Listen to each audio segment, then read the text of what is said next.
வணக்கம். இன்று நான் நல்வழி செய்யுளையும் பொருளையும் கூறப்போகிறேன். ஆன முதலில் அதிகம் செலவானால் மானம் அழிந்து மதிக்கெட்டு போன திசை எல்லாருக்கும் கள்ளனாய் ஏழ் பிறப்பும் தீயனாய் நல்லாருக்கும் பொல்லனாம் நாடு.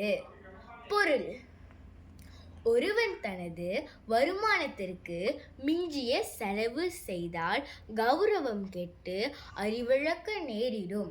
இதிலிருந்து தப்பிக்க தான் போகும் இடங்களில் உள்ள அனைவருக்கும் திருடன் என்று பழி சொல்லுக்கு ஆளாவான். 7 பிறப்பிலும் தொடர்ந்து வரும் பாவத்திற்கு ஆளாகி தன்னிடம் அன்பு கொண்ட அனைவருக்கும் பொல்லாதவனாக விளங்க நேரிடும். இவ்வுண்மையை ஆராய்ந்து உணர வேண்டும். வரவுக்கு மிஞ்சி செலவு செய்வதால் பழி பாவங்களுக்கு ஆளாக நேரிடும். ஆகவே வரவுக்கு தக்க செலவு செய்ய வேண்டும். வரவை பெருக்கிக் கொள்ள வேண்டும், செலவை சுருக்கிக் கொள்ள வேண்டும். நன்றி.